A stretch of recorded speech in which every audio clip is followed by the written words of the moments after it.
Migrant crime has been top of mind as the Trump administration continues to crack down on illegal immigration with frequent deportations and stricter border control. Let's go to Emma Withrow from the Fact Check team, who has been looking over these numbers. I know that you dug into some of that data on migrant crime today. What did you find? Yeah, so DHS says that New York released almost 7,000 people with ICE detainer requests since January, meaning that ICE basically asked to take custody of them, but then the state essentially said no. So DHS says that these are people who are charged with or convicted of homicides, assaults, weapons offenses, sexual predatory offenses. It's also important to note here, these are local and state arrests, not a measure of crime rates as a whole, but then the federal stats actually paint kind of a different picture because they really measure it in different ways. On that note, tell us more about what the federal data shows, specifically the most common convictions. Yeah, so from what I found as far as federal data goes, illegal entry and re-entry are by far the most common convictions, more than 8,000 to 10,000 a year in recent fiscal years.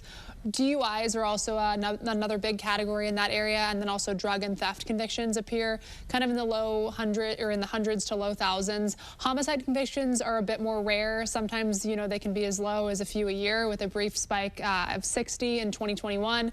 And sexual offenses and assaults are also relatively low compared to the overall illegal migrant population. But this is when it comes to the way that the federal data is processed versus the state and local, because oftentimes they're not convicting people at a federal level. It's more of the state and local jurisdictions. Interesting. So it's just, you know, both accurate, but they just are measuring different parts of the system, essentially. Yeah. Emma, thank you so much. Thanks. And a little later on, Emma will be back to break down some research into migrant compared to U.S. citizens' crime rates.